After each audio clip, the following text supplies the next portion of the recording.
Abaya Hawa, Ishaya Hawasay, ang may likha ng ating buhay. Abaya Hawa. Bawakwar, tawab, Abaya Hawa. Kalhalal, Abaya Hawa Alhayam. Basa Masyaya Kihawasay. Bahasa Mrawakadas. Wam Yasharala Elda Oper Marlika Philippines. Tawada Abaya Hawa. Yaman. Kumusta ang inyong mga pista sa Tabernacle itong nakaraang mga araw? Masaya ba? Masaya. Parakpakan natin ang ating Masaya Kihawasay, yung masaya. Uy. Recorded yan, ha? Doon din siya negative. Record yan. Paano yan? Okay. So, parakpakan natin ang sarili ninyo.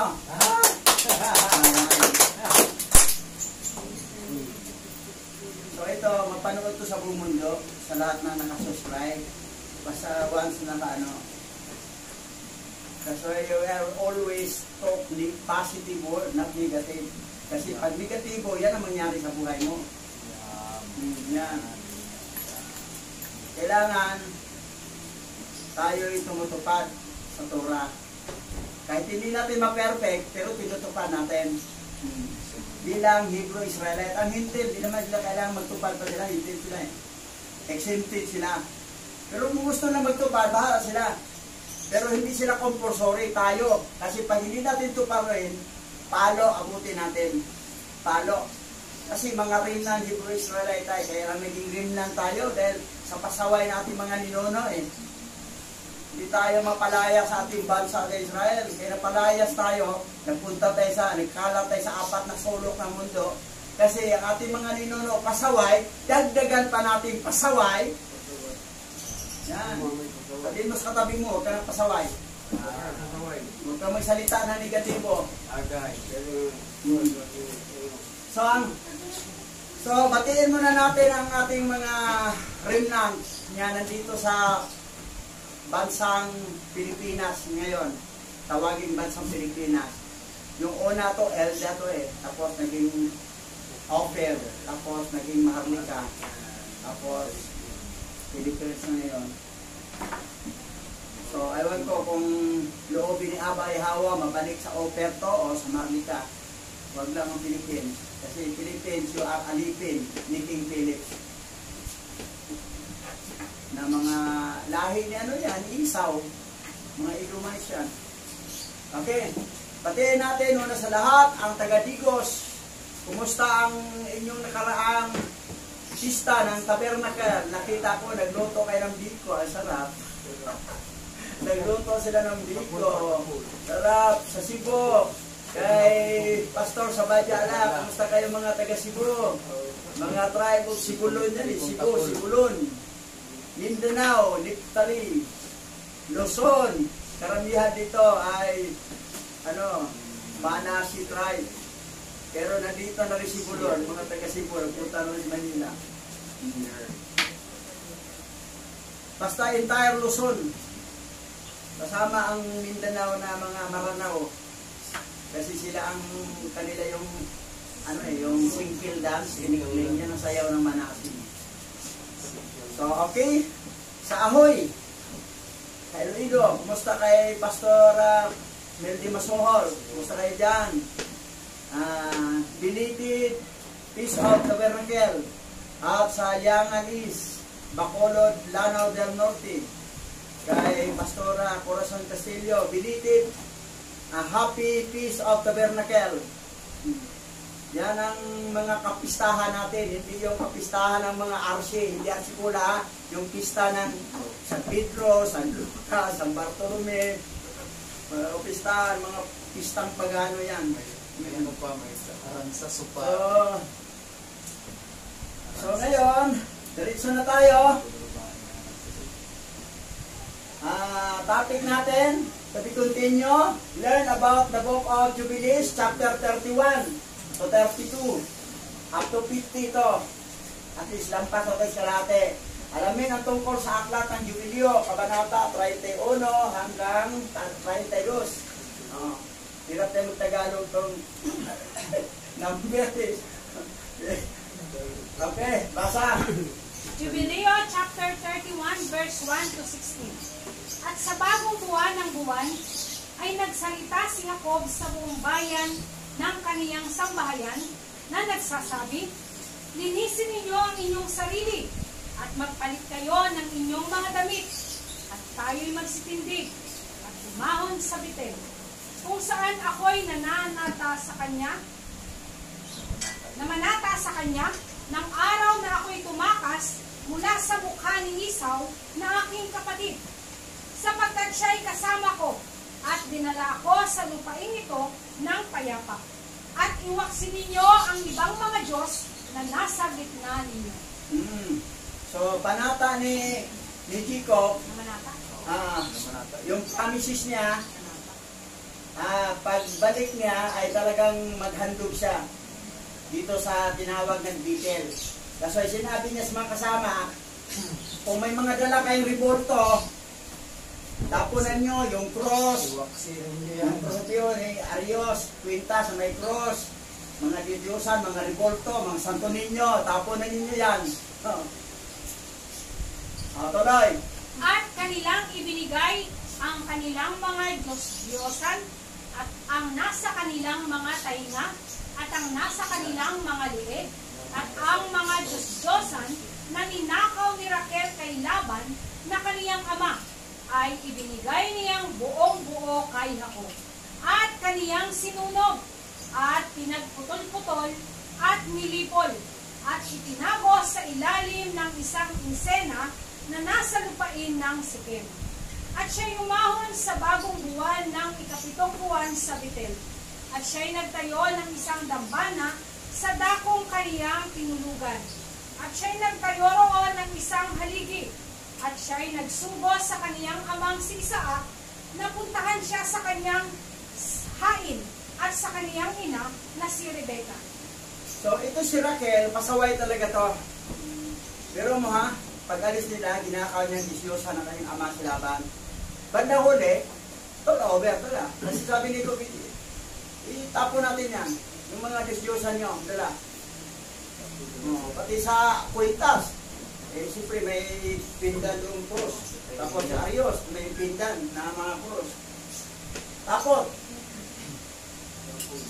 so, yan, tinapon. Pero ang matindi dito, nagbitaw ng sumpa si Jacob sa kanyang dinana. Sino mang nagnakaw sa kanyang Diyosan ay dapat mamatay. Hindi alam ni Jacob na si Raquel pa nanakaw. Ngayon, nalaman niya, yung giton over na. Ikaw pala magnanakaw ng Diyos-Diyosan ng diyanan ko? Papa mo? Ito. Anong ginawa? Sinunog, pinagputol-putol. Yan. Tuloy. At sinabi ni Isaac, papuntahin mo sa akin ang aking anak na si Jacob, at makita ko siya bago mamatay. At si Jacob ay naparoon sa kaniyang ama na si Isaac, at sa kaniyang ina na si Rebecca, sa bahay ng kaniyang amang si Abraham. At kaniyang isinama ang dalawa sa kaniyang mga anak, si Levi at si Juda, at siya'y naparoon sa kaniyang ama na si Isaac at sa kaniyang ina na si Rebecca. At lumabas si Rebecca mula sa Moab patungo sa harapan nito upang halikan si Jacob at yakapin siya, sapagkat ang kaniyang espiritu ay muling nabuhay ng kaniyang marinig. Narito, si Jacob na iyong anak ay dumating at hinalikan niya ito. Pero mo 20 years siya. 20 years pag alis ni Jacob, ngayon nakabalik siya sa kanyang magulang. 20 years. So tuwa si Rebecca. Pati si Isaac, tuloy. At nakita niya ang kaniyang dalawang anak at nakilala niya sila. At sinabi sa kaniya, ito ba ang iyong mga anak, anak ko? at niyakap niya sila at hinagdan sila at pinagpala sila na sinasabi, sa inyo ang binhi ni Abraham ay magiging tanyag at kayo ay magiging isang pagpapala sa lupa. At pumasok si Jacob kay Isaac na kaniyang ama sa silid na kaniyang hinihigaan. At kasama niya ang kaniyang 2 anak. At hinawakan niya ang kamay ng kaniyang ama. At yumuko sila at hinagkan siya. At kumapit si Isaac sa lieg ni Jacob na kaniyang anak at umiyak. Siyempre, tuwa 20 years ago si Jacob naman, si Isaac naman, hindi na makakita. Kasi na, 100, namatay sa 180 ang edad Mas lamang pa siya 5 years kay Abraham, na 175 si Abraham namatay sa 180. So hindi na makikita. Dati na nga, hindi na makikita yun pag alis si Jacob That's why nalinlang si Isaac na si Jacob pala na akala niya si Esau. Ngayon pagbalik, 20 years ago. So, ginano niya. Siyempre, hawakan ni Jacob yung papa niya, si Isaac. Tapos iyakap. Ni Salig. At kanyang hinalikan at umiyak. Anak ko, ang tagal mo 20 years, pabuti na kabalik ka, buhay pa ako. Anak ko. O yan. Kita ba? Okay. Ano mangyari? Tuloy. At nawala ang dilim sa mga mata ni Isaac. At nakita niya ang 2 anak ni Jacob, si Levi at si Juda. At sinabi niya, ito ba ang iyong mga anak ko? Sapagkat sila'y katulad mo. At sinabi niya sa kanya na sila'y tunay na kanyang mga anak. At tunay mong nakita na sila'y tunay na aking mga anak. At sila'y lumapit sa kaniya. At siya'y pumihit at hinagkan sila at niyakap silang 2. At ang espiritu ng hula ay bumaba sa kaniyang bibig at kaniyang hinawakan si Levi na sa kaniyang kanang kamay at si Juda sa kaniyang kaliwa. May milagro, di ba? May milagro. Hindi ba makita yan si Isaac Pero ano nangyari? Nawala ang dilim. At nawala ang dilim sa mga mata ni Isaac at nakita niya ang 2 anak niya si Levi at saka si Juda. Kita niya. Makakita na ako. Kita mo milagro Kita niya. Samantala yung pinasubasan, hindi niya makita na si Jacob para nabasbasan niya, hindi para si Esau.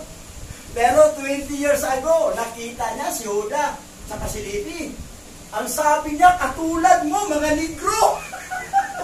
Hindi katulad ni Esau na puti. Kung pula-pula na maputi.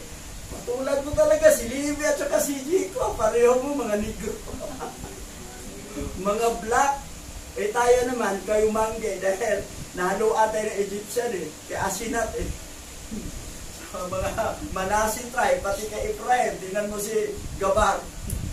Dahil pinag-problema kayo sa mga pangasawa. Talaga So yan. So, bumaba ang espiritu ng hula doon kay Isaac. Binulaan tong 2 niyang apo. Okay, tuloy. At pumaling siya kay Levi at sinimulang basbasan siya at sinabi sa kanya, pagpalain ka nawa ng alahayam ng lahat, ang mismong Yahweh sa lahat ng panahon, sa iyo at sa iyong mga anak sa lahat ng panahon. At ipagkaloob nawa sa iyo ni Yahweh at sa iyong binhi ang kadakilaan at dakilang kaluwalhatian at ilapit sa iyo at sa iyong binhi mula sa lahat ng laman upang maglingkod sa kanyang santuaryo bilang mga anghel ng presensya at bilang mga banal. Katulad nila, ang binhi ng iyong mga anak ay magiging para sa kaluwalhatian at kadakilaan at kabanalan at gawin niya silang dakila sa lahat ng panahon. Ang hula kay Levi ay talaga maglingkod sa sanktuaryo at parang mga anghel. So, high priest, sila talaga ang nakatarga sa pangangaral. Sila, hula to ni Isaac Ngayon, tuloy. At sila'y magiging mga hukom at mga prinsipe at mga pinuno ng lahat ng binhi ng mga anak ni Jacob. Kanilang sasalitain ang salita ni Yahweh sa katuwiran at kanilang hahatulan ang lahat niyang kahatulan sa katuwiran. At kanilang ipapahayag ang aking mga daan kay Jacob at ang aking mga landas sa Israel. Ang pagpapala ni Yahweh ay ibibigay sa kanilang mga bibig upang pagpalain ang lahat ng binhi ng minamahal. Yan. Kasi yan ang tatanggap ng talis Hindi mga halibais Okay, tuloy.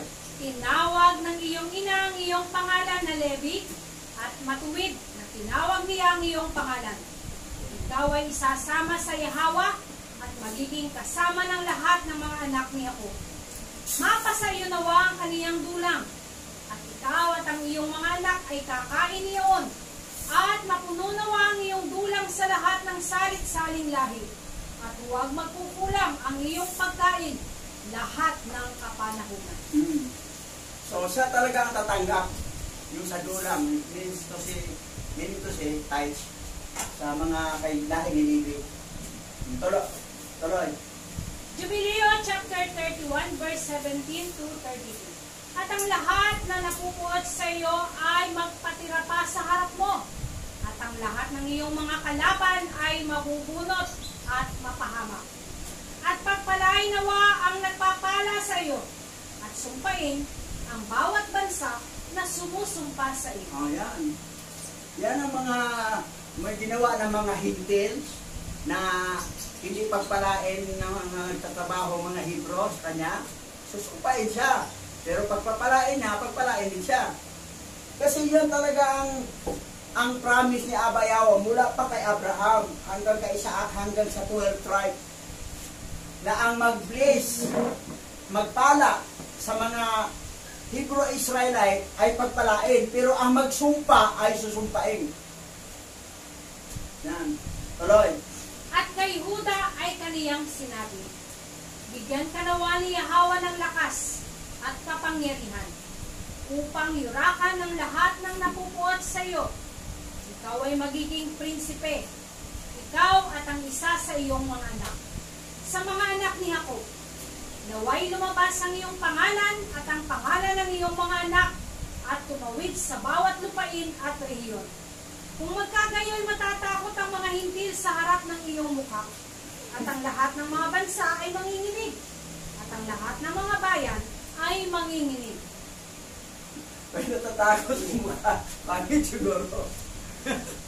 Pero tingnan mo yung naturo ko na sa inyo, yung Testament of Judah.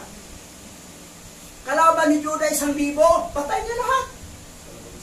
1,000. Siya lang mag-isa. Biro mo, kasi ito yung hula. At kay Huda naman, sinabi, bigyan ka nawa ni Yahweh ng lakas at kapangyarihan upang yurakan ang lahat ng napupuot sa iyo. Ikaw ay magiging prinsipe. Ikaw ay at ang isa sa iyong mga anak, sa mga anak ni Jacob, naway lumabas ang iyong pangalan at ang pangalan ng iyong mga anak sa makatuwid sa bawat lupain at riyon. Kung magkagayon, matatakot ang mga hintil sa harap sa inyong mga mukha. Ano yun? Tumawid? Ha? Tumawid? Tumawid. Tumawid yan. Sa bawat lupain? Parang Tumawid. aalis? Tumawid sa bawat lupain. Sa inyong mga anak at tumawid sa bawat lupain. Tumawid sa bawat lupain. Tumawid sa bawat lupain. At rehiyon. Sa mga region. Tumawid sa bawat at natatakot sa kanyang mukha. Pero 1,000 kalaban ni Jacob, mag-isa lang siya. Siguro sa mukha. So, sa pinakabida talaga nila, sa 12 tribe, action star, si Jacob talaga. Si Judah. Si Judah talaga ang action star nila, 2:12. Nakita na natin ang testamento ni Judah. Nakaraan na turo natin. Grabe, Tuloy. Nasa iyo ang saklolo ni Jacob, at sa iyo masusumpungan ang pagliligtas ng Israel. At pagka ikaw ay naupo sa luklukan ng karangalan ng iyong katwiran, magkakaroon ng malaking kapayapaan para sa lahat ng binhi ng mga anak ng minamahal. Pagpalain nawa ang nagpapala sa iyo, at lahat na napupuot sa iyo, at nagpapahirap sa iyo, at sumusumpa sa iyo, ay bubunutin at lilipulin sa lupa at isumpa. At siya'y muling hinalikan at niyakap at nagalak na mainam, sapagkat nakita niya sa tunay na katotohanan ang mga anak ni Jacob na kaniyang anak. Kita mo ha? That's why very dangerous ang mga ringnan, Hebrew Israelite. Kasi kayo mga hintel na susumpain nyo kami mga Hebrew Israelite ringnan, so kayo ang masumpa. Pero kung i-bless nyo kami, i-bless din kayo. Promise yan sa 12 tribe eh. Kahit sino eh. Pangako yan mula kay Abraham, kay Isaac hanggang sa 12 tribe, na ang magsumpa sa iyo ay susumpain. Bubunutin pa sa lupa. Ibig sabihin, patayin. Hindi, mamamatay ka. Oh, yan ang matindi. Bakit namatay? Nagkasakit. Hindi nagbayad sa utang eh. So, yan ang nangyari. That's why, i-bless mo. I-bless mo. Kita mo yung nakita ko nag-bless sa akin? Nakita ko, pinagpala. Pero yung hindi siya nag-bless sa akin, hirap siya sa buhay. Ganon din ha. Tayo mga rimnan. That's why na kayong mga hintel, mga ilig kayong hintel. Lagi rin kayo mapunta. Kung ilig kayo ha. Pero kung hindi kayo mag-bless sa mga rimnan, Hebrew Israelite, so, mag-bless tayo, magdala kayo ng kape talaga. Sabay ganon. Okay. Ayan na.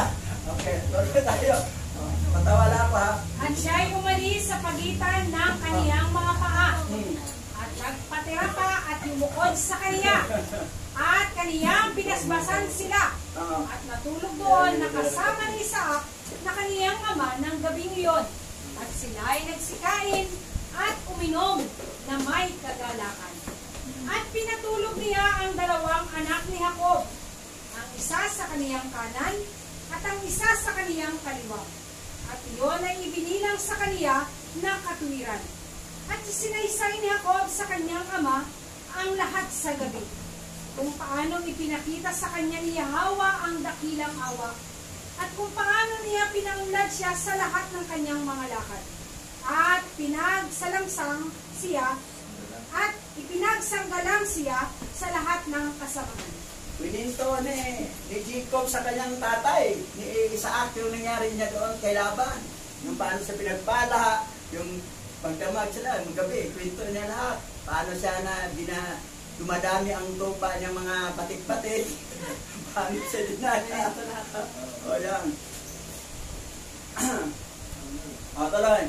At pinupuri ni Isaac ang alahayam ng kaniyang amang si Abraham, na hindi inalis ang kaniyang awa at ang kaniyang katwiran sa mga anak ng kaniyang lingkod na si Isaac. At sa kinaumagahan ay sinabi ni Jacob sa kaniyang ama na si Isaac ang panata na kaniyang ipinangako kay Yahweh, at ang pangitain na kaniyang nakita, at na siya ay nagtayo ng isang dambana, at ang lahat ay handa na para sa paghahain sa harap ni Yahweh, gaya ng kaniyang ipinangako. At siya'y naparito upang ikaw, ama ko, ay sasakay sa isang asno. Sama niya doon sa bitin, sakay sa asno. O, tuloy. At sinabi ni Isaac kay Jacob na kaniyang anak, hindi ako makakasama sa iyo, sapagkat ako'y matanda na, at hindi na makayanan ang lakad. Yumaon ka, anak ko, sa kapayapaan, sapagkat ako ay 165 taon sa araw na ito. Hindi ko na kayang maglakbay. Ilagay mo ang iyong ina sa isang asno, at hayaan mo siyang sumama sa iyo. At alam ko, anak ko, na naparito ka dahil sa akin, at pagpalain nawa ang araw na ito, kung saan nakita mo akong buhay, at nakita rin kita, anak ko. Yan. Ang tuwa, no? Naway umunlad ka, at tuparin ang panata na iyong ipinangako. At huwag mong iwaksi ang iyong panata, sapagkat ikaw ay tatawagin tungkol sa panata. Ngayon nga'y magmadali kang tuparin, at naway kalugdan niya na gumawa ng lahat ng bagay na iyong pinanata ang panata. At sinabi niya kay Rebeka, sumama ka kay Jacob na iyong anak.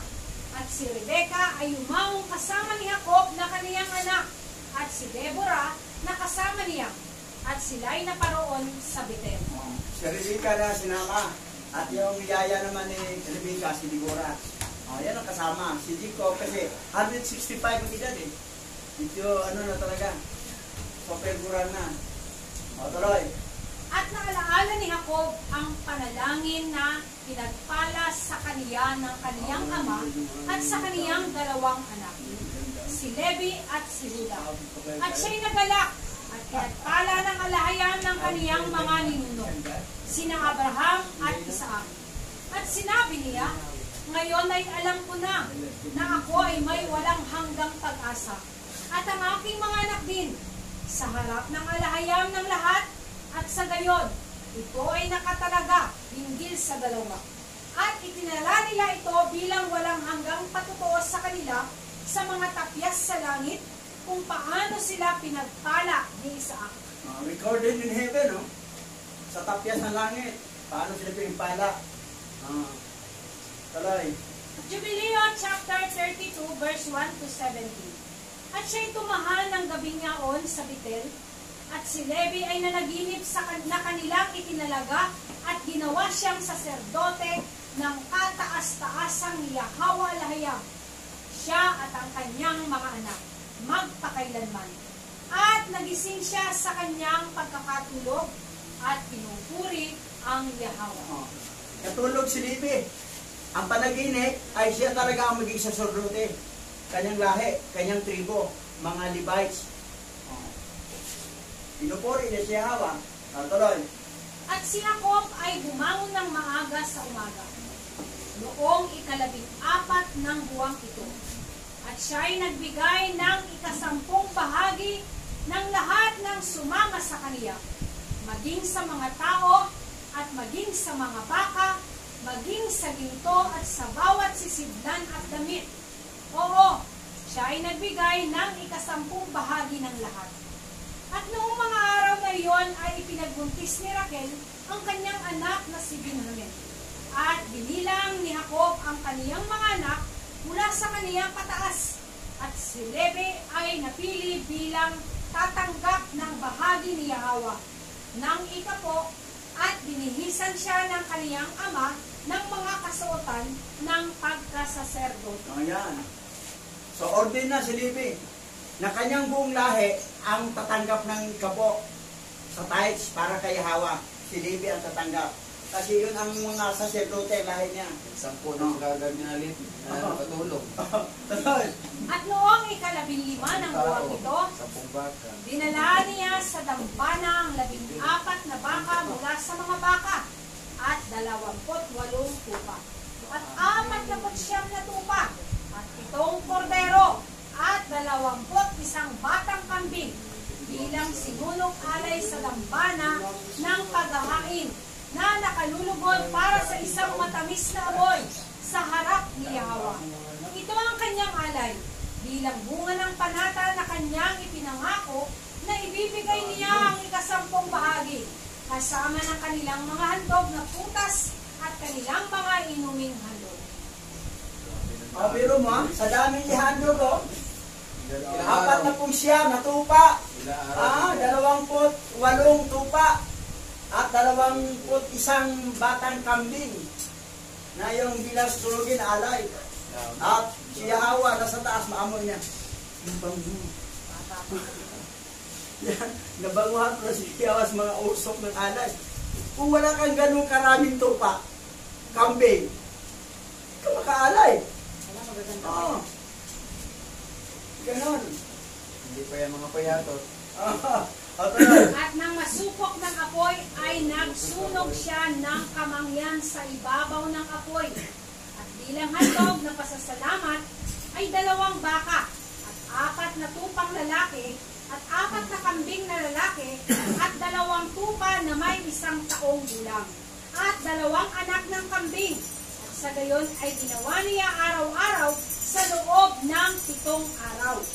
At siya at ang lahat ng kaniyang mga anak na lalaki at ang kaniyang mga tauhan ay kumakain doon nang may kagalakan sa loob ng 7 araw at pinupuri at pinasalamatan ang Yahweh na nagligtas sa kaniya sa lahat ng kaniyang kapighatian at nagbigay sa kaniya ng kaniyang panata. Pero mo kung wala kang maraming mga tupa, kambing, baka, hindi ka makapanata ng ganon. 7 araw yan ha. Araw-araw. Kaya pala ginahin ng Katoliko yung panata, no? Oo. Panata. Tuloy. At kaniyang ibinigay ang 10 bahagi ng lahat ng malinis na hayop at gumawa ng handog na susunugin.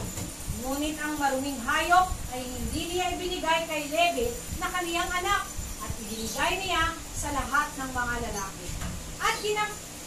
At ginampanan ni Levi ang katungkulan ng pagkasaserdote sa Betel sa harap ni Jacob na kaniyang ama. Sa halip na sa kaniyang 10 kapatid, at siya'y naging saserdote roon. At ibinigay ni Jacob ang kaniyang panata. Sa gayoy kaniyang muling ibinibigay ang 10 bahagi sa Yahweh at pinabanal. Napansin ba ninyo to? Napansin nyo ha? Sabi na pa ha? Maruming hayop. Malinis na hayop. At kanyang ibinigay ang 10 bahagi ng lahat ng malinis na hayop. Malinis na hayop ha? At gumawa ng handog na sunugin. Ngunit, ang maruming hayop ay hindi niya ibinigay kay Levi na kanyang anak. At ibinigay niya sa lahat ng mga lalaki. Yung mga katulong, kapitbahay. Ito yung hayop na marumi.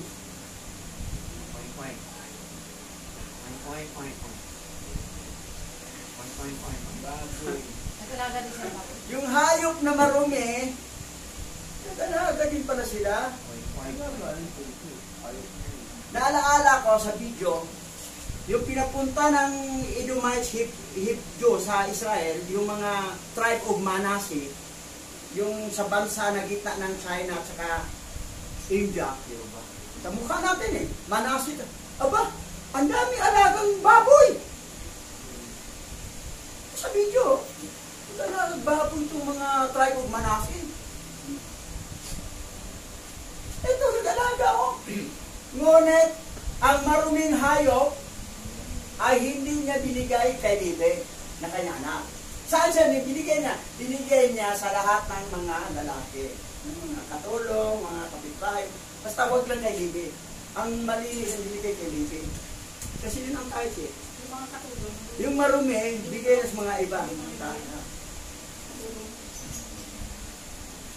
Alala ko, sabi ng apo ko, Lo, pupunta ko dyan, Manila, mag-alaga ko ng baboy.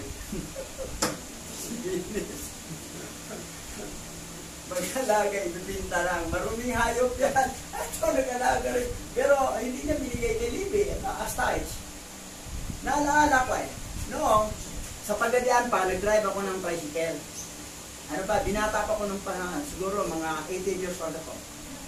Ang may-ari ng tricycle, Muslim. Di pa ko, Roman Catholic ko kung paano yun Nakita niyang may pumara, nagpasakay ng mga baboy. Hinatid ko, tininan niya ako. Yung may-ari ng tricycle. Pagdating hapon, nag-turnover na ko sa income ko. Tapos may porsyento sa akin. Sabi niya, nasaan yung pera na bayad sa baboy? Ito po, sir. Ito. 200. Sa iyo na yan. Huwag yung ihalo sa akin. Maruming pera yan dahil galing yan sa bayad sa baboy. Hindi tinanggap ganun kaingat ang mga Muslim. Kahit bayad sa baboy sakay sa kanyang tricycle, hindi niya tanggapin. Kasi yung pera marumi din yun. How much more baboy mismo? Ganun kaingat. Sa mga maruming pagkain. May mga Muslim nga anak ni mga Mga Arabo, anak ni Abraham yan, ni Keturah at saka ni Hagar. Na lahi ni Ismael, saka lahi sa mga anak. 6 yung anak ni Abraham, ni Keturah. Lahat, puro mga Arabo yan, mga Muslim yan. Tingnan mo, wala silang idolatry. Damit nila, halos pareho rin sa ating mga Hebrew Israelite. Kasi ingat na ingat. May pakita nilang babae na nakikiyapit, papatayin. Ganun din sa Hebrew. Noong ano sa Christian pa ko, grabe kahigpit pala, patayin talaga agad.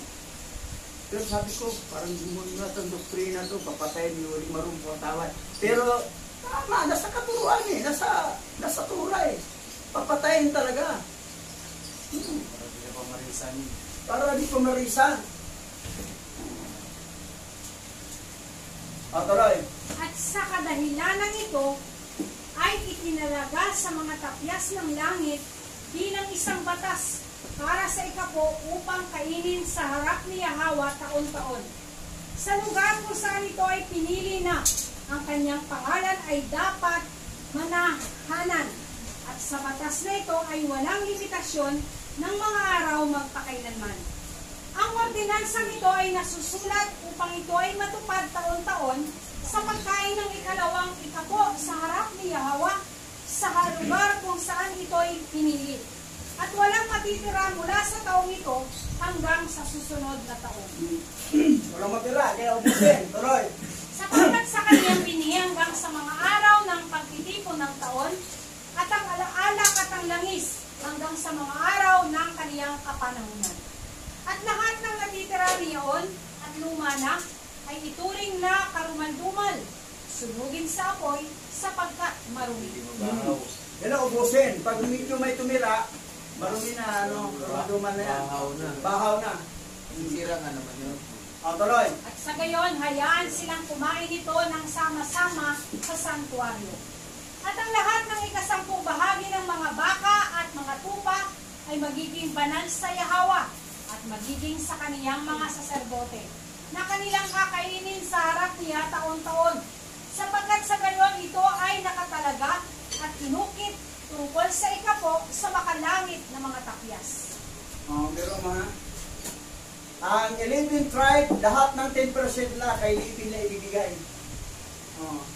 At nang sumunod na gabi, sa ika-22 araw ng buwang ito, ipinasiya ni Jacob na itayo ang dakong yaon, at palibutan ng pader ang looban, at gawing banal magpakailanman, para sa kaniyang sarili at sa kanyang mga anak pagkatapos niya. At ang Yahweh ay nagpakita sa kanya sa gabi, at pinagpala siya, at sinabi sa kanya, ang iyong pangalan ay hindi tatawaging Jacob, kundi Israel. Ang ipapangalan nila sa iyong pangalan. Maraming beses siya naman. Ito rin, na Israel ng pangalan sa'yo. Ito. Tuloy. Jubileo chapter 32 verse 18 to 34. At muli niyang sinabi sa kanya, ako ang Yahweh na lumikha ng langit at lupa, at aking pararamihin ka, at pararamihin kitang lubha, at ang mga hari ay magmumula sa iyo, at sila'y hahatol saan man, at ang mga anak ng tao ay yurakan. At ibibigay ko sa iyong mga binhi ang buong lupa na nasa ilalim ng langit, at hahatulan nila ang lahat ng mga bansa ayon sa kanilang mga naisip. At pagkatapos nito, ay aarihin nila ang buong lupa at mamanahin ito magpakailanman. Ito man talaga ang programa ni Abay Hawa sa mga Hebrew Israelite, sa 12 tribes. Kaya lang, pag hindi sila sumunod, ano sila sa idolatry, magninegatibo pa, mapalaya sila sa bansa. Yun ang nangyari, nagkalat tayo sa 4 na sulok. May mga remnant na pati tayo nandito. Tuloy. At siya ay makipag-usap sa kaniya, at siya ay umahon mula sa kanya, at tumingin si Jacob hanggang siya ay umakyat sa langit. At siya ay nakakita sa isang pangitain sa gabi, at narito, ang isang anghel na bumaba mula sa langit na may 7 tapyas sa kaniyang mga kamay. At ibinigay niya ang mga iyon kay Jacob, at kaniyang binasa, at nalalaman ang lahat ng nakasulat doon na mangyayari sa kaniya at sa kanyang mga anak sa lahat ng panahon. So, yung anghel na nagdala ng tapyas, yung babasahin, pinapakita ni Jacob para mabasa, para malaman ano ang mangyayari sa lahi ng mga lahi niya. So, nalaman niya na ito mga pasaway, nagkalat sa ano. O yan. Nabasa niya eh. Ngayon, tuloy. At ipinakita niya sa kanya ang lahat ng nakasulat sa mga tapyas. At sinabi sa kanya, huwag mong itayo ang dakong ito, at huwag mong gawing santuaryo na walang hanggan. At huwag kang tumahan dito, dahil hindi ito ang lugar. Pumunta ka sa bahay ni Abraham na iyong lolo, at tumira ka kasama si Isaac na iyong ama, hanggang sa araw ng kamatayan ng iyong ama. So, pinayuhan siya, huwag ka dito sa Bethel. Pupunta ka doon sa Hebron. Doon ka magtayo sa bahay ng iyong lolo at malapit sa iyong amang si Isaac. Tuloy. Sapagkat sa Ehipto ay mamamatay ka sa kapayapaan, at sa lupain ito ay ililibing kang may karangalan sa libingan ng iyong mga magulang, kasama ni Abraham at ni Isaac. Huwag kang matakot, sapagkat kung paano mo ito nakita at nabasa, ay magiging gayon ang lahat. At isulat mo ang lahat ng iyong nakita at nabasa. Pero mo, i-predict na, sinabi na ni Abba Yahweh na si Jacob, Israel, ay sa Egypt siya mamamatay. Pero mapayapa. Doon siya mamatay. Pero si Isaac na kanyang ama, doon mamatay sa Hebron. So pinakita na sa Egypto siya mamatay. Tuloy. At sinabi ni Jacob, Yahweh, paano ko maaalala ang lahat ng aking nabasa at nakita? At sinabi niya sa kanya, aking ipapaalala sa iyo ang lahat ng mga bagay na iyong nabasa. At siya'y umahon mula sa kaniya, at siya'y nagising sa kaniyang pagkakatulog, at kaniyang naalaala ang lahat ng kaniyang nabasa at nakita, at kaniyang isinulat ang lahat ng mga salita na kaniyang nabasa at nakita. Kasi yung nabasa ni Jacob, panaginip yun. Sa panaginip. At saka, panaginip din sinabi sa Egypt siya mamatay. Kasi so panaginip sinabi niya, paano ko malala? Binasa ko. Sabi naman ni Abba Yahweh, malaala mo. Pag-isip niya, alaala. At sinulat ni Jacob. Yan. Medyan talino. Oo. Ganon, kasi hindi Tuloy. At siya'y nagdiwang doon ng isa pang araw. At siya'y naghain doon ayon sa lahat ng kaniyang inihain noong unang mga araw. At tinawag ang pangalan niyaon na Karagdagan. Sapagkat ang araw na ito ay dinagdag, at ang mga unang araw ay tinawag niyang Kapistahan. At sa ngayon ay nahayag na ito ay mangyayari.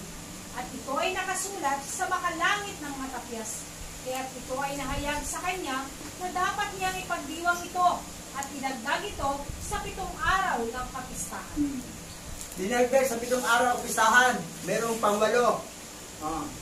Ito, dinagdag. So, doon sa panaginip, talagang reality na nagdagan talaga niya. Tuloy. At ang pangalan nito ay tinawag na Karagdagan. Sapagkat ito ay dinala sa gitna ng mga araw ng Kapistahan ayon sa bilang ng mga araw ng taon. At sa gabi, noong 23 ng buwang ito, namatay ang yaya ni Rebecca na si Deborah, at inilibing nila siya sa ilalim ng puno ng insena sa ilog. At tinawag niya ang pangalan ng lugar na ito, ang Ilog ni Deborah. At ang insena ng pagluksa ni Deborah. Okay. Alamin natin ito, sino si Deborah,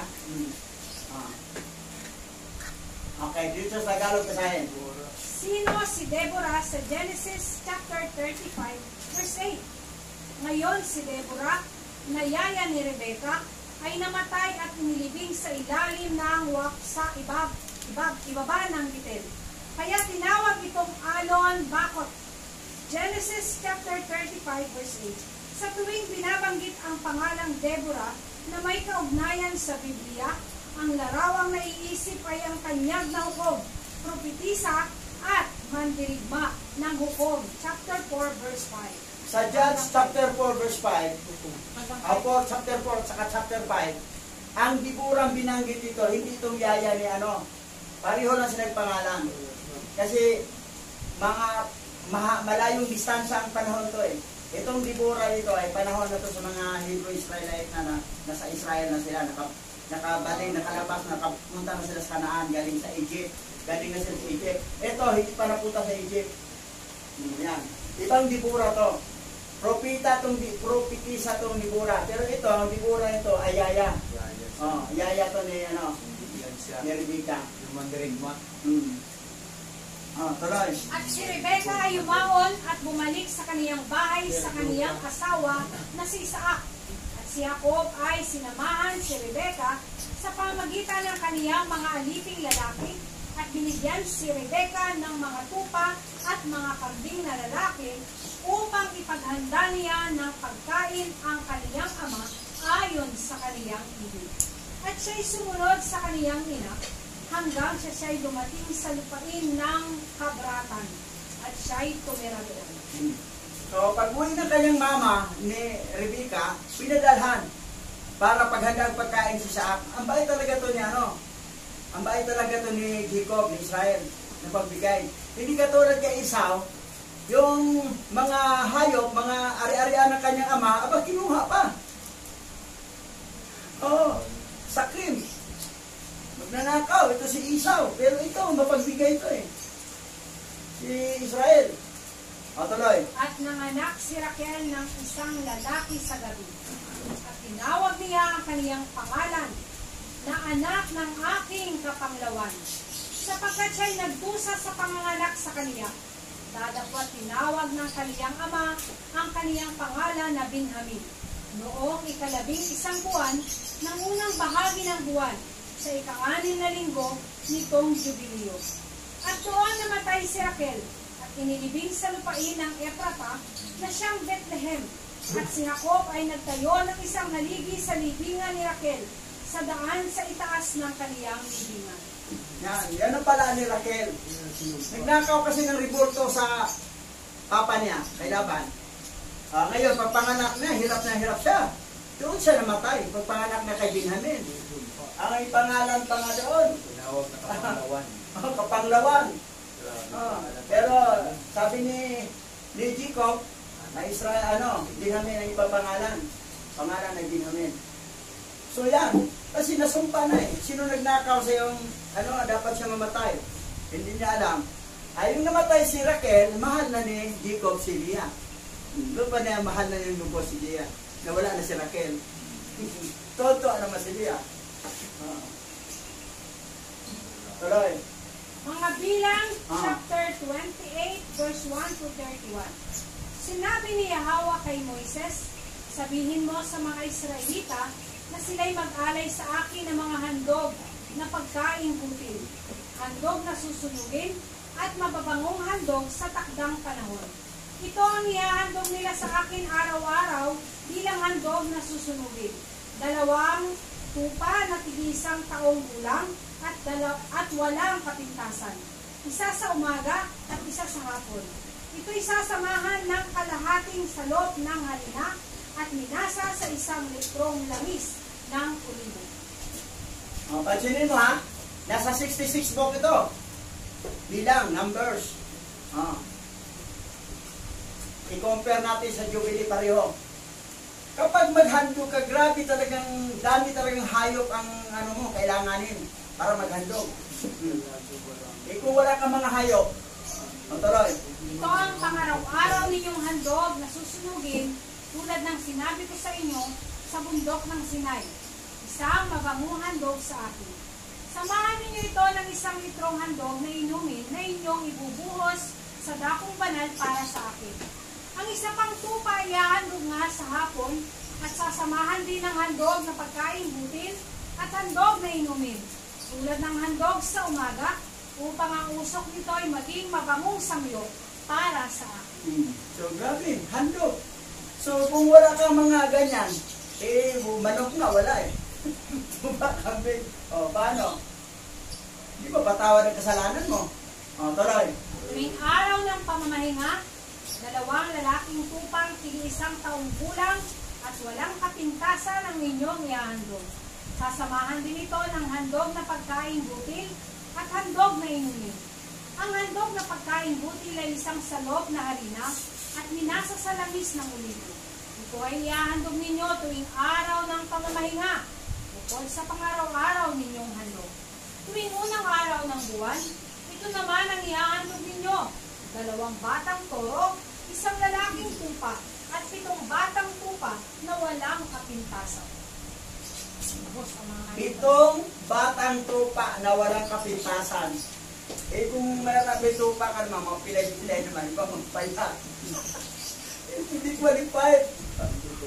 Tuloy. Ang handog na pagkain butil ay 1 kalahating salop ng harinang minasa sa langis para sa bawat toro.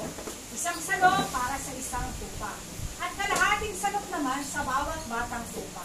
Ito ay handog na susunugin. 1 mabangong samyo para sa akin.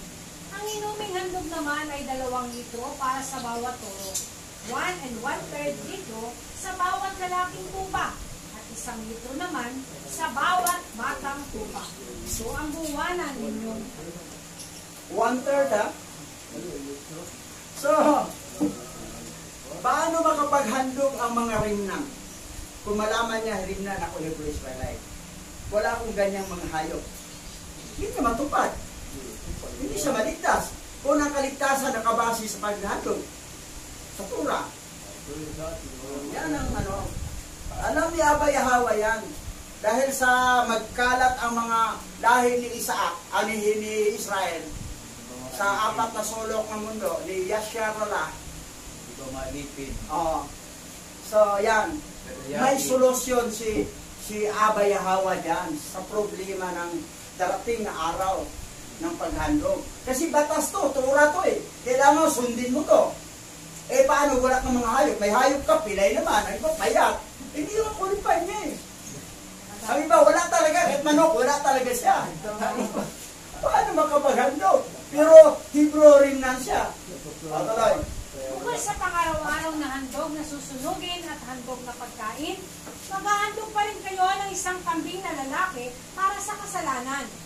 Ang ika-14 na araw ng unang buwan ay pista ng Paskwa ni Yahawa. Ang ika-15 araw ang simula ng pista. At 7 araw kayong kakain ng tinapay na walang pampaalsa. Sa unang araw, magdaraos kayo ng banal na pagpupulong. Huwag kayong magtatrabaho sa araw na iyon. Huwag magtatrabaho ha. Pag nasa kapistahan, sa unang araw ng kapistahan hanggang ano. Pero sa mga remnant, hindi. Ito trabaho talaga. Wala ang kakainin pag di magtrabaho. Talaga mapilita ka magtrabaho. Iba, gagawa na suman, gila ko, ano ba naman. Nagtatrabaho, nag-construction. O, ganon. So, pag sundin ang Torah, hindi talaga masunod. Pagbasihan to, lalo na sa mga remnant Hebrew Israelite na nagkalat sa buong mundo. Tapos sikapin mo na kailangan tuparin ang Torah para ka maligtas. Walang maligtas. Kung ang Torah ang babasihan. Walang maligtas. At isa. O, tuloy. Sa halip, magdala kayo ng handog na susunugin. Ito ang ihahandog ninyo. 2 batang toro, 1 lalaking tupa, at 7 tupang tig-1 taong gulang at walang kapintasan. Ito'y sasamahan ninyo ng handog na pagkain butil sa kalahating salop ng harina na minasa sa langis para sa bawat toro. 1 salop sa bawat lalaking tupa at kalahating salop sa bawat batang tupa. Maghahandog din kayo ng 1 kambing na lalaki para sa katubusan ng kasalanan ng bayan. Mo, ang dami requirement. Tibayan, no? Oo, ang dami requirement. Tuloy. Ang mga ito ihahandog ninyo bukod pa sa pang-araw-araw na handog. Sa loob ng 7 araw, yan ang mga handog na inyong susunugin. 1 mabangong samyo para sa akin. Ito inyong gagawin, maliban pa sa pang-araw-araw na handog na sinusunog at sa inuming handog. Sa ika-7 araw, magdaraos muli kayo ng banal na pagpupulong. Huwag kayong magtatrabaho sa araw na iyon. Sa unang araw ng pista ng pag-aani, magdaraos din kayo ng banal na pagpupulong at doon ninyo ihahandog ang unang ani ng inyong mga bukid. Huwag din kayo magtatrabaho sa araw na iyon. Huwag magtatrabaho. Pero pag magpista tayo, may tatrabaho pa rin. Kasi hindi pwede kayo magtrabaho. ekonomiya ng bansa. Hindi mo talaga masunod ang Torah.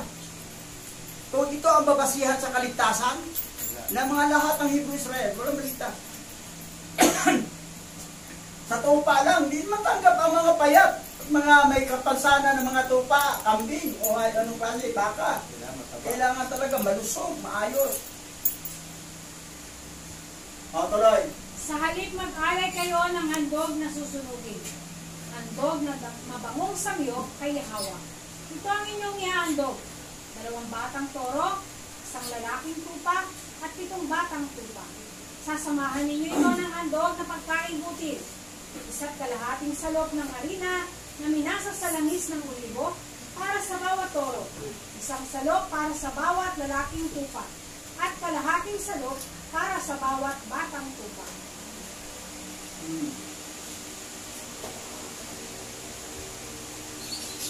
Maghahandog din kayo ng 1 kambing na lalaki para sa katubusan ng kasalanan ng bayan. Ito iahandog ninyo, kasama ng handog na inumin, bukod sa pangaraw-araw na handog na susunugin at handog na pagkain butil. Kinakailangan ang mga ito walang kapintasan. Yan talaga, walang kapintasan. Hindi qualify pag pangit. Hindi qualify pag payak. Hindi qualify pag pilay. Hindi qualify pag bungal. Kailangan titingnan mo mga ngipin sa tupa, kumplito ba ngipin? Kulang yung ngipin. Kaya tayo rito.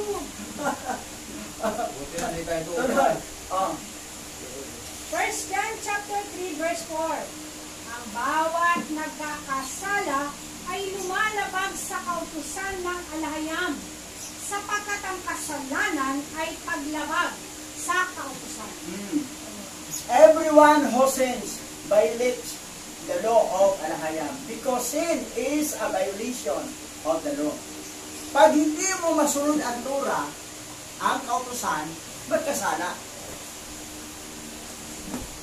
Kung walang kautusan, okay lang. Hindi ka magkasala.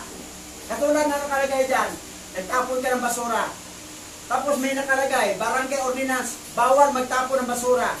Penalty, 1,000. Nahuli kang nagtapon sa barangay tanod. Penalty ka.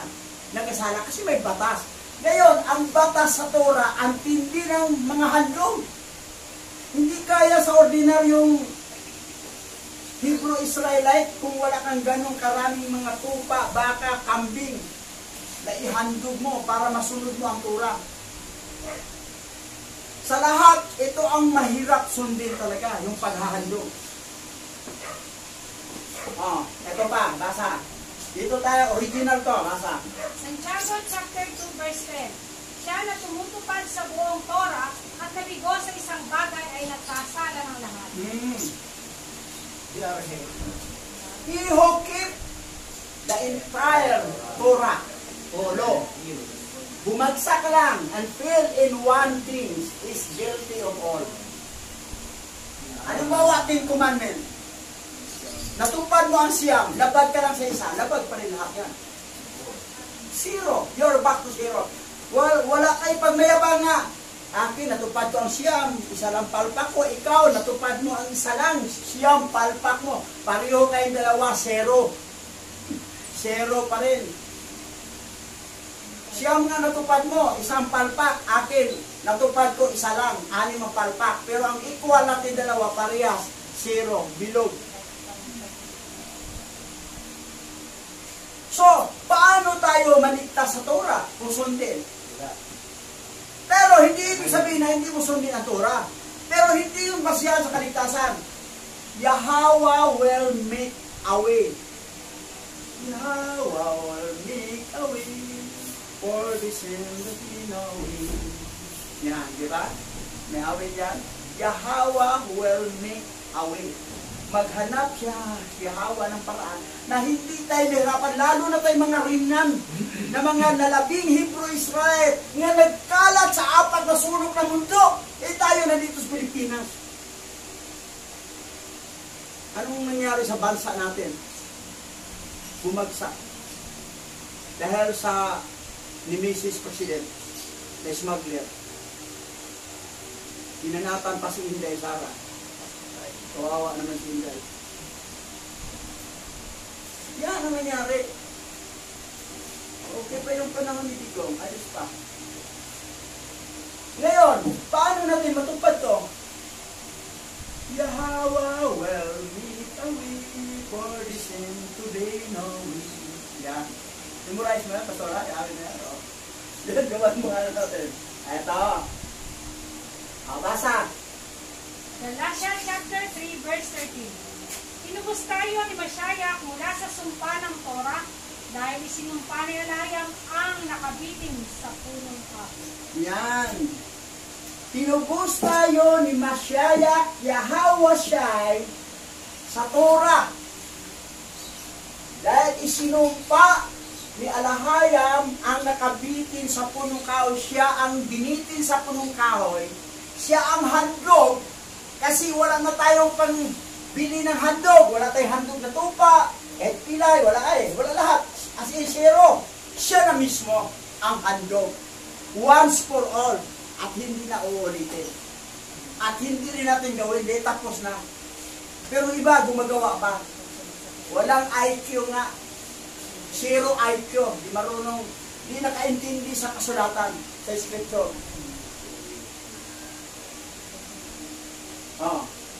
Yahawashai was nailed, hanging on the tree. Hindi sa cross. Sa kahoy siya nakabitin.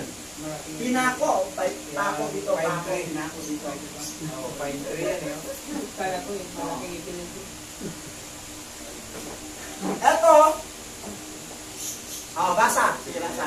Hebrews chapter 13, verse 11 to 12. Ang dugo ng mga hayop ay dinadala ng pinakapunong pari sa dakong kabanal-banalan upang ialay bilang handog dahil sa kasalanan. Ngunit ang katawan ng mga hayop ay sinusunog sa labas ng bayan. Gayon din naman, namatay si Yahawashai sa labas ng bayan upang linisin niya ang tao sa kanilang kasalanan sa pamamagitan ng kanyang dugo. Yaman! Si Yahawashai ang handog! Dahil wala tayong tupa, kambing! Kahit pilay nga, wala tayo, kahit payat na tupa, wala! Siya na lang, si Yahawashai na. Anong sabi rito? Gayon din naman, namatay si Yahawashai sa labas ng bayan upang linisin niya ang tao sa kanilang kasalanan sa pamagitan ng kanyang dugo. Natubos tayo. Hindi na tayo maghandog kasi handog na si Yahawashai. Hirap na maghandog sa dami requirement doon. Araw-araw. Pagkapisahan, araw-araw yun. Tigilan-ilang tupa, kambing. Ayaw tanggapin ni Bagbiran niya. Yan.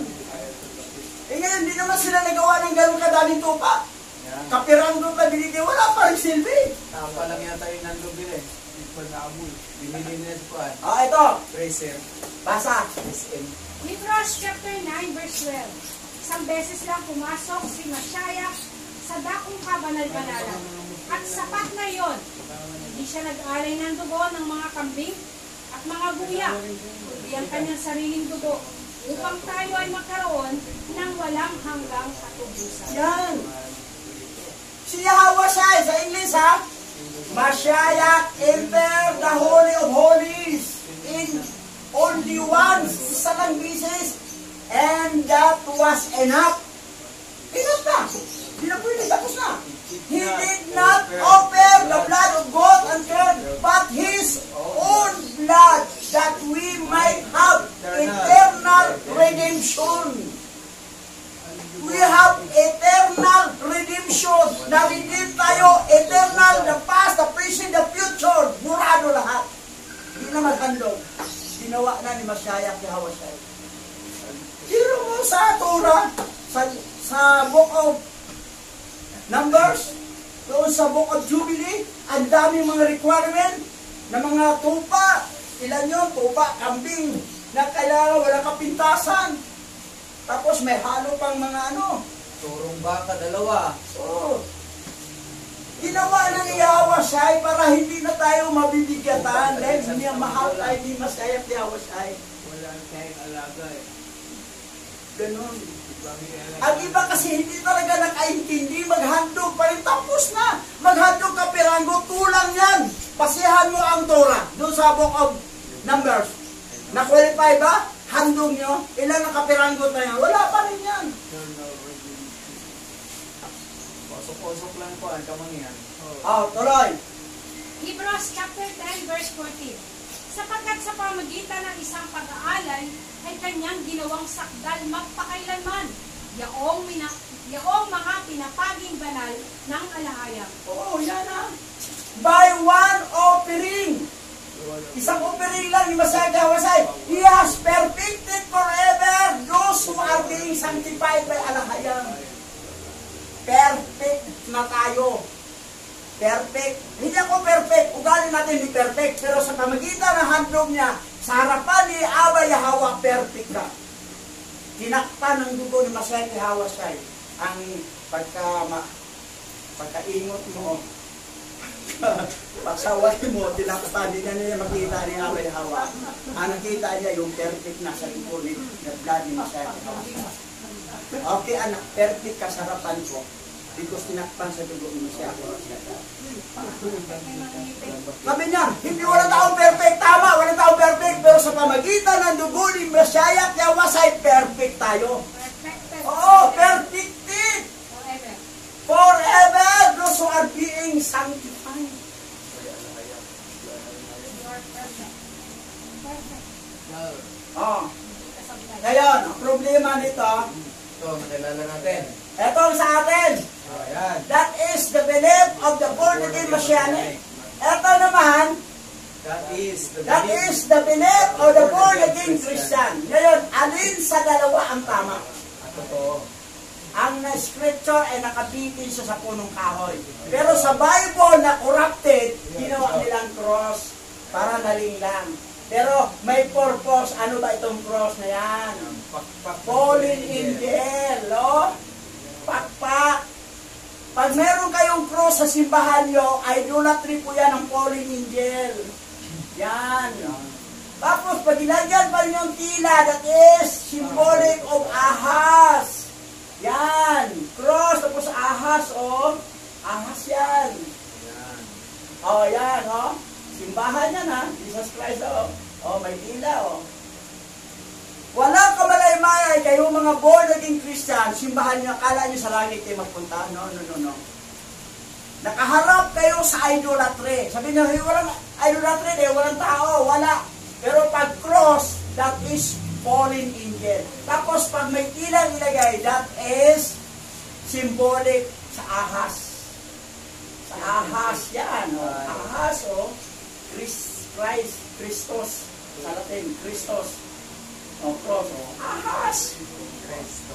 Wala kayong kamalay-malay. Tapos sa labas sa simbahan may cross pa para tandaan na you are ownership of fallen angel. Ang sinasamba niyo fallen angel. Lagyan pang ilaw. May ilaw. Kulay pula, kulay Oh. blue. Ayan, basa. Hebrews chapter 10 verse 17 to 18. Pagkatapos ay sinabi pa niya, kalilimutan ko na ang kanilang mga kasalanan at kasamaan, sapagkat ipinatawad na ang mga kasalanan. Hindi na kailangan pang maghandog dahil sa kasalanan. Hindi. Ano sabi? Hindi na kailangan pang maghandog dahil sa kasalanan. Kasi ginawa na ni Masatyo kasi perfect na yon. Once lang. Pero kung gagawin pa ulit, Di na ulitin. Kasi pag maghandog ka pa, hindi nga qualified kasi sa daming mga ritual, mga tupa, mga kambing, mga baka na walang kapintasan. Kaya mo ba? Mayroon ka ba? Tapos mayroon ka namang baka. Bungal naman, hindi pwede yan.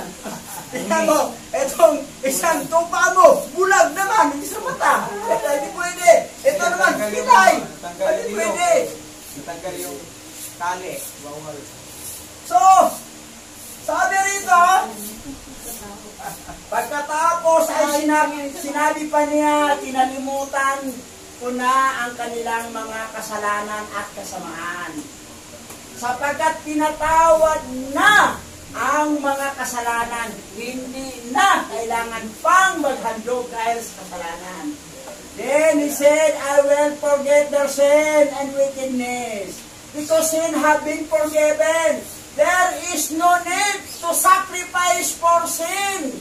There is no need for sacrifice. Pero bakit sila naghandog pa? Bakit naghandog pa sila? Oh, mga walang alam sa kasulatan. Oh, naghandog pa sila. Itong mga kunwari, ha? Oh, naghandog pa sila. Oh, yan, naghandog pa sila. Oh. Ayan.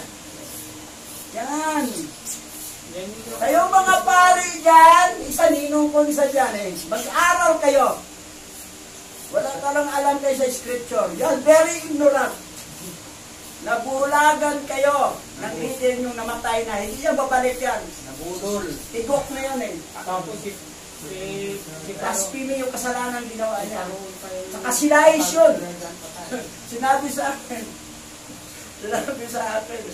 Dati maraming lalaki daw yun. Pero may asawa, hiwalay, may anak. Ano ni Gabriel yun? Okay. Lahi. Pero mo ha? O, anong sabi?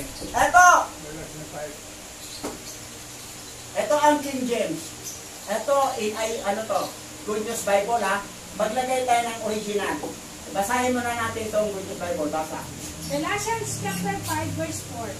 Kayong nagsisikap na maging matuwid sa pamagitan ng pagtupad sa kautusan, inihiwalay ninyo ang inyong sarili kay Masaya at tinanggihan ninyo ang kagandahang loob ng alahayang. O, sa King James. Kayo'y hiwalay kay Masaya, kayong nangagiibig na ariing ganap ng kautusan, nangahulog kayo mula sa biyaya. Ano ka pareho lang, ang mga word for word na magkaiba. Wala talagang biyaya. So, nahulog mula sa biyaya. Tay. Ito naman, tinanggihan ninyo ang kagandang loob ng alahayang. Kung tutuparin mo pa. Nagtupad tayo sa Torah, pero patungkol sa handog, tinupad na ni Masaya kay Hawasay. Yun lang, nag-iisang party na hindi na natin tuparin. Kasi sabi, hindi na kailangan maghandog. Pero ibang porsyon ng Torah, sinusunod natin yung kapistahan, yung sa Sabat, yung hindi kumain ng mga pagkain marumi. Yan, sinusunod natin yan. Pero sa paghandog, hirap nga yan maghandog, pero mo may mga tupa kay Lala, puro naman bunga lahat. Paano bunga pa yan? Ano sa kapatawar ng kasalanan? Paano ka mapatawad? Na ihandog mo mga bungal. Ay iba mga pilay, iba naman mga bulag, mga puta ka. Ay iba naman mga payat. Magpain. O, dito tayo sa original, ano nakasulat? Bukas ang tainga. O, basa. Galatians chapter 5 verse 4. Nahiwalay ka sa Masaya kung naniniwala ka na ang pagiging matuwid sa Torah ay nahulog mula sa biyaya. Yan. Ito yung original ha. Ito yung original ha. Masaya. Masaya. Masaya. You are separated from Masaya. Nahiwalay tayo na Masaya. If you believe that being righteous in the Torah has fallen from grace. Kung naniwala ka na tayo naging matuwid sa Torah, may walay ka kay Masaya. At nahulog ka Biyaya. sa Biyaya. mula sa biyaya. Wala nang biyaya, wala nang grace. Walang kapatawaran. Disgrace na, disgrasya na. Hindi na grasya, disgrasya ka na. Kung ang paniwala mo, kailangan tuparin natin ang Torah, kailangan maghandog tayo. Siguro, manawaan siguro ni Abayawa, kahit bungal ka, handog kita, kahit milay ka, kahit handog ka. Hindi. May nakalagay na, hindi qualified yun. Si Masaya Yahawa siya nasa ng handog once for all. Yan po. Ngayon, ginawa na niya, ito lang portion sa Torah na hindi natin ganapin. Ngayon, sa ibang portion naman, pag hindi tayo gumanap, hindi ka nagtatayos, kasama doon ng tayos eh. Nagtatayos si Jacob kay Levi, anak niya. Kasi si Levi ang magtanggap. Tapos, hindi ka rin nagano. O mga ibang mga batas, hindi mo sinunod. Yung iba, kumakain ka pa ng marumi. Pagkain. Wala nakikita, wala si Bishop. Ito, sa marpang. Pangliktsyon. Dugong mamot. So, wala ko, dilungguan. Sa mga dilungguan, sanay ako dati dito. Kailan ko siya nagdagpo, pero sige, wala naman nakikita. Nakakita si Abayawa sa'yo. Lumalabag ka. Yan, anong gagawin sa mga pasaway na lumalabag sa Torah? Basa. Hebrews chapter 12 verse 6, sapagkat dinidisiplina ni Yahweh ang mga minamahal niya at pinapalo ang itinuturing niyang anak. Ayan, papaluin talaga yung mga pasaway. Papaluin tayo dahil pili tayo sumunod talaga tayo sa Torah except sa handog ha. Kasi ginawa na niya, yun lang. Pero lahat na yung part of Torah, kailangan susunod tayo. Obligado tayo sumunod. Ngayon, nag-ingat ba kayo, hindi ba kayo kumain ng isdang walang kaliskis? Hindi ba kayo kumain ng mga dinuguan? Hindi ba kayo kumain ng mga kinhason? Hindi ba kayo kumain ng yung Higop lang na sabaw. ispipata? O litson? Higop lang. O isa pa? Kapaluin, bakit hirap ang buhay ko? Bakit hirap? Tapos yung kapwa Hebrew mo pa, inaway mo pa, sinumpa mo pa. Hebrew yan eh. Pag sumpain mo yun, susumpain ka rin. Dapat ibilis mo siya, ibilis ka rin.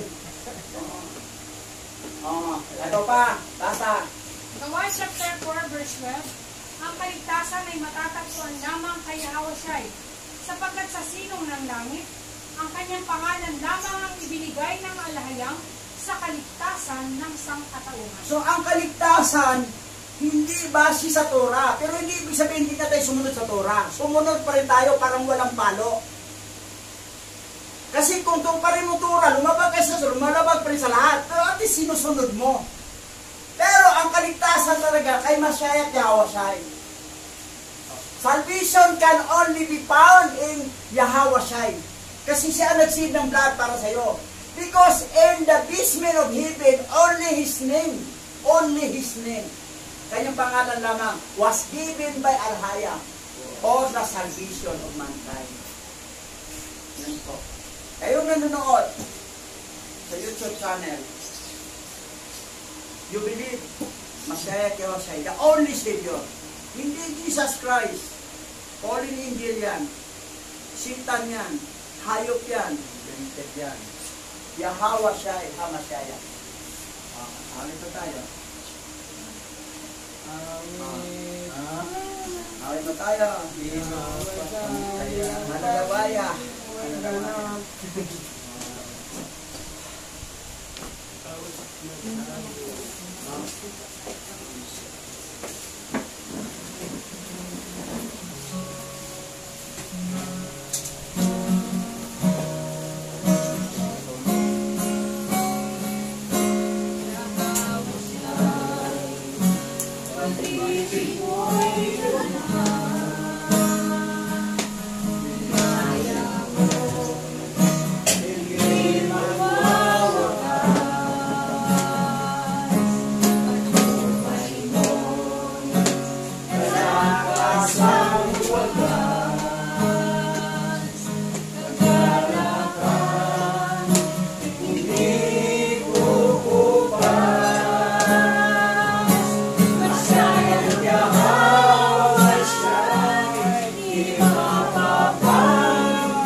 namin ang buhay na wala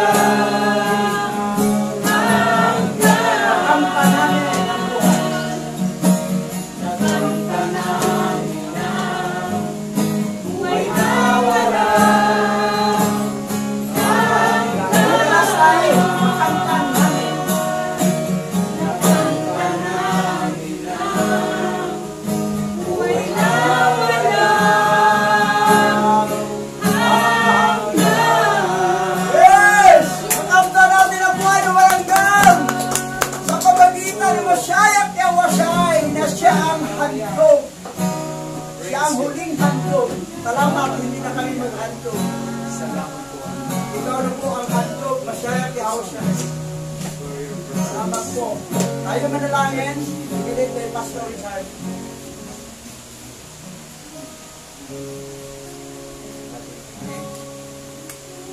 Aming Yahawa, muli po kami nagpapasalamat sa iyong kabutihan sa lahat ng iyong ginawa. O panihanda ang mga huling panahon ng lahat ng remnant ay muling mapukaw sa pagkakilala sa iyo. Alam ko ang sanglibutan ay hindi natutuwa na aming ginawang ibulgar ang sinamba namin noon sa 66 books. Isang patuloy nilang kinikilala at pinagpupungin. Aba Yahawa, hinihingi po kami ng paumanin sa iyo na misay nakihati kami upang kakilain si Zeus sa pangalan ni Jesus. Pero sa oras nito at sa mga araw nito, muli ka namin nakilala bilang tunay na alahayang ang Yahawa ni Adan, ang Yahawa ni Abraham, na siyang tunay na nagbigay ng buhay at nagbigay ng pangako. Aba Yahawa, sa oras na ito, muli po kami ay nagbabalik loob sa iyo upang ibigay ang papuri at pagsamba, pagdakila sa banal mong pangalan. At sa lahat ng remnant, alam kong bibigyan mo sila ng espiritong mayroong pangunawa sa aming mga sinasabi. Dahil ang lahat ng remnant ay tinalaga mo sa makalangit na kaharian, ang siya lamang tutupad sa aming ngitiing makilala ka, sambahin ang tunay mong pangalan sa pamamagitan ni Masyayak Yawasay na nagbubuo ng kanyang dugo at nagligtas sa lahat ng lahing ng tao. Aming Yahawa, sa lahat ng hindi tatanggap, aming nalalaman na sila'y hindi kabilang sa iyong mga kawan. O Yahawa, pinupuri ka namin at pinasasalamatan. Sa iyo ang pinakamataas na pagpaparangal, pagdakila at pagsamba. Ikaw lang ang aming pupurihin sa pangalan ni Masyayak Yawasay, naming tagapagligtas. Yaman.